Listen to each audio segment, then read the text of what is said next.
വിദ്വേഷ പരാമർശ കേസിൽ PC ജോർജിനെ 14 ദിവസത്തേക്ക് റിമാൻഡ് ചെയ്തിരിക്കുകയാണ്. ഈരാറ്റുപേട്ട കോടതിയുടേതാണ് നടപടി.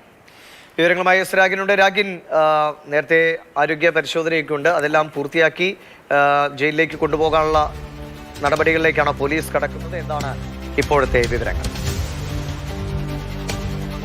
പാലാ സർക്കാർ ആശുപത്രിയിൽ PC ജോർജിനെ മെഡിക്കൽ പരിശോധനയ്ക്ക് വിധേയമാക്കിയിട്ടുണ്ട്. 6 മണിവരെയാണ് കസ്റ്റഡി സമയം. തുടർന്ന് കോടതിയിൽ ഹാജരാക്കും. അതിനുശേഷമായിരിക്കും കോടതി ഏത് ജയില് എന്നടക്കമുള്ള കാര്യങ്ങൾ പറയുക. പക്ഷേ ആരോഗ്യ പ്രശ്നങ്ങൾ ഉൾപ്പെടെയുള്ള കാര്യങ്ങളും PC ജോർജ് ചൂണ്ടിക്കാണിക്കാൻ സാധ്യതയുണ്ടെന്നാണ് മനസ്സിലാക്കാൻ കഴിയുന്നത്. അങ്ങനെയെങ്കിൽ എങ്ങനെയായിരിക്കും കാര്യങ്ങളെന്നതും കാത്തിരുന്ന് കാണണം. മറ്റു പല കേസുകളിലൊക്കെ തന്നെ നമ്മൾ കണ്ടിട്ടുണ്ട്. ചിലപ്പോൾ ആശുപത്രിയിൽ റിമാൻഡിൽ കഴിയുന്ന അവസ്ഥ ഒക്കെ നമ്മൾ കണ്ടിട്ടുണ്ട്. എന്തായാലും ഈ PC ജോർജ് കേസുമായി ബന്ധപ്പെട്ട് എന്തായിരിക്കും ഇനി നടക്കാൻ പോകുക എന്നത് കാത്തിരുന്ന് കാണേണ്ടതാണ്. എന്തായാലും ഇപ്പോൾ നിലവിൽ PC ജോർജിനെ 10-3 വരെ റിമാൻഡ് ചെയ്തിരിക്കുകയാണ്. രാവിലെയാണ് PC ജോർജ് കോടതിയിൽ കീഴടങ്ങിയത്. നേരത്തെ ഈ ഈരാറ്റുപേട്ട പോലീസ് സ്റ്റേഷനിലേക്ക് എത്തും എന്നാണ് പറഞ്ഞിരുന്നത്. ആദ്യം ഉച്ചയ്ക്ക് മുൻപ് എത്തുമെന്ന് പറഞ്ഞു, പിന്നീട് അത് 10 മണിയോടുകൂടി എത്തുമെന്ന് പറഞ്ഞിരുന്നു. പക്ഷേ അതുണ്ടായില്ല. അതിന് കാരണമായി മനസ്സിലാക്കാൻ കഴിയുന്നത് നേരത്തെ ഒരു പ്രകടനവുമായി ഇവിടേക്ക് എത്തുക എന്ന തരത്തിലൊക്കെയുള്ള ആലോചനകൾ BJP കേന്ദ്രങ്ങളിലൊക്കെ ഉണ്ടായിരുന്നു എന്ന് വേണം മനസ്സിലാക്കാൻ. പക്ഷേ അത് അംഗീകരിക്കാനും അനുവദിക്കാനും കഴിയില്ല എന്ന് പോലീസ് നിലപാടെടുത്തു. ആ ഒരു പശ്ചാത്തലത്തിൽ അവിടെ ഒരു സ്പേസ് അതുമായി ബന്ധപ്പെട്ട് ഇല്ല എന്ന് മനസ്സിലാക്കി. തുടർന്നാണ് കോടതിയിൽ കീഴടങ്ങിയത്.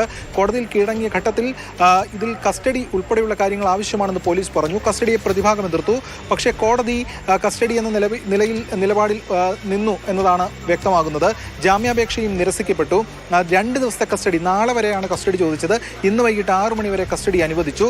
തുടർന്ന് PC ജോർജിനെ മെഡിക്കൽ പരിശോധനയ്ക്ക് വിധേയമാക്കി കോടതിയിലെത്തിച്ച് കോടതിയിൽ നിന്ന് തിരിച്ച് ഈരാറ്റുപേട്ട സ്റ്റേഷനിലെത്തിച്ച് സ്റ്റേറ്റ്മെന്റ് രേഖപ്പെടുത്തി. തുടർന്ന് ഇപ്പോൾ വീണ്ടും മെഡിക്കൽ പരിശോധനയ്ക്ക് കൊണ്ടുപോയി കോടതിയിൽ ഹാജരാക്കണം. കാരണം ഷോർട്ട് പീരീഡ് ആയതുകൊണ്ട് തന്നെ എല്ലാ നടപടിക്രമങ്ങളും ഇതിൽ പാലിക്കേണ്ടതായിട്ടുണ്ട്. അതുകൊണ്ടാണ് വേഗത്തിൽ ഈ കാര്യങ്ങൾ നടക്കുന്നത്. സ്റ്റേറ്റ്മെന്റ് എടുക്കുക, അതോടൊപ്പം തന്നെ മെഡിക്കൽ പരിശോധനകൾ നടക്കുക. ഇനി മെഡിക്കൽ പരിശോധനകളൊക്കെ നടത്തി കോടതിയിൽ ഹാജരാക്കിയ ശേഷം റിമാൻഡിലേക്ക് കൊണ്ടുപോകുമ്പോൾ ഒരു സ്ക്രീനിംഗ് ടെസ്റ്റ് കൂടിയുണ്ട്. അതുൾപ്പെടെ കഴിഞ്ഞ ശേഷമായിരിക്കും റിമാൻഡ് പ്രതിയെ അവിടേക്ക് പോവുക. പക്ഷേ നേരത്തെ സൂചിപ്പിച്ചതുപോലെ ജയിലിലേക്കാണോ എന്ന് പൂർണ്ണമായും ഈ ഘട്ടത്തിൽ പറയാൻ കഴിയില്ല. എന്തായാലും PC ജോർജിനെ ഇപ്പോൾ മെഡിക്കൽ പരിശോധനയ്ക്ക് വിധേയമാക്കിയിരിക്കുകയാണ്. കേസുമായി ബന്ധപ്പെട്ട് വളരെ സുപ്രധാനമായ 3 വകുപ്പുകളാണ് പോലീസ് ചുമത്തിയിരിക്കുന്നത്. ഒന്ന്, മതസ്പർദ്ധ വളർത്തുക, വിദ്വേഷ പരാമർശം, കൂടാതെ ഈ പൊതു ഉത്തരവുകൾ ലംഘിക്കുന്ന തരത്തിൽ പെരുമാറുക എന്നതാണ്. ഈ PC ജോർജിന്റെ മുൻ ചെയ്തികളൊക്കെ തന്നെ ഈ ഹൈക്കോടതി മുൻകൂർ ജാമ്യം നിരസിച്ച ഉത്തരവിൽ എടുത്തു കാട്ടിയിരുന്നു. മാത്രമല്ല ഈ കേസുമായി ബന്ധപ്പെട്ടുകൊണ്ട് അന്നത്തെ മറ്റൊരു ചാനൽ ചർച്ചയിൽ PC ജോർജ് പങ്കെടുത്തത് സൂം വഴിയാണെന്നാണ് മനസ്സിലാക്കുന്നത്. അങ്ങനെയെങ്കിൽ ഈ ലാപ്ടോപ്പ് ഉൾപ്പെടെയുള്ള സംവിധാനങ്ങൾ കൂടി ഈ കേസിന്റെ ഭാഗമായി സീസ് ചെയ്യേണ്ടതായിട്ട് വരും. അതും പോലീസ് ഇതിന്റെ ഭാഗമായി തന്നെ സ്വീകരിക്കും എന്നതാണ് വ്യക്തമാകുന്നത്. എന്തായാലും PC ജോർജിനെ സംബന്ധിച്ചിടത്തോളം നടപടിക്രമങ്ങൾ നേരത്തെ ഹൈക്കോടതിയിൽ നടക്കം തിരിച്ചടി നേരിട്ടു.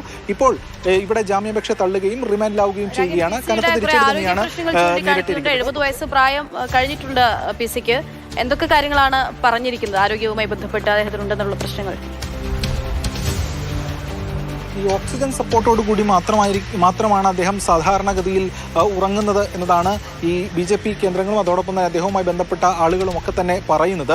അതുൾപ്പെടെയുള്ള ആരോഗ്യ പ്രശ്നങ്ങൾ അദ്ദേഹത്തിനുണ്ട്, പ്രായാധിക്യമുണ്ട് അടക്കമുള്ള കാര്യങ്ങളാണ് മുന്നോട്ട് വയ്ക്കുന്നത്. പക്ഷേ അത് എത്രത്തോളം എന്നതടക്കമുള്ള കാര്യങ്ങൾ പരിശോധനകൾക്കുമൊക്കെ വിധേയമായിട്ടായിരിക്കും അത് നടപ്പാക്കുക. സാധാരണഗതിയിൽ ഒരു കേസിൽ കോടതി ഒരാളെ റിമാൻഡ് ചെയ്ത് കഴിഞ്ഞാൽ ജയിലിലേക്കാണ് പോവുക. പക്ഷേ അങ്ങനെ ജയിലിലേക്ക് പോകുന്ന ഘട്ടത്തിലും ആരോഗ്യ പ്രശ്നങ്ങൾ കലശലായി ഉണ്ടെങ്കിൽ അത് ആശുപത്രിയിലെത്തി ഡോക്ടർമാരുടെ ഉപദേശം കേൾക്കും. ഡോക്ടർമാർ അഡ്മിഷൻ ഉൾപ്പെടെയുള്ള കാര്യങ്ങൾ പറഞ്ഞിട്ടുണ്ടെങ്കിൽ അവിടെ അഡ്മിറ്റ് ചെയ്യും. അഡ്മിറ്റ് ആകുമ്പോഴും റിമാൻഡ് തന്നെയാണ്. ആശുപത്രിയിൽ റിമാൻഡിൽ എന്ന് മാത്രമേ വ്യത്യാസമുള്ളൂ. അതിനുശേഷം ഡിസ്ചാർജ് ആകുന്ന മുറയ്ക്ക് തിരിച്ച് ജയിലിലേക്ക് തന്നെ പോകണം.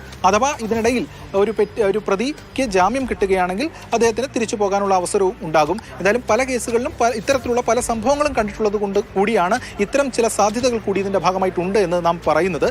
എന്തായാലും PC ജോർജ് 10-3 വരെ റിമാൻഡിലാണ്. PC ജോർജിനെതിരെ കടുത്ത പരാമർശങ്ങൾ ഹൈക്കോടതിയുടെ ഉത്തരവ് ഉണ്ടായിരുന്നു. ആ ഹൈക്കോടതി ഉത്തരവ് വളരെ ശക്തമായതുകൊണ്ട് തന്നെ കീഴ്ക്കോടതിയും അല്ലെങ്കിൽ അത് ഉൾപ്പെടെയുള്ള കാര്യങ്ങൾ ആണ് പരിഗണിച്ചതെന്ന് വേണം മനസ്സിലാക്കാൻ. എന്തായാലും ഇപ്പോൾ PC ജോർജ് റിമാൻഡിലേക്ക് പോകുന്നു എന്നതാണ് ഏറ്റവും പ്രധാനപ്പെട്ട കാര്യം.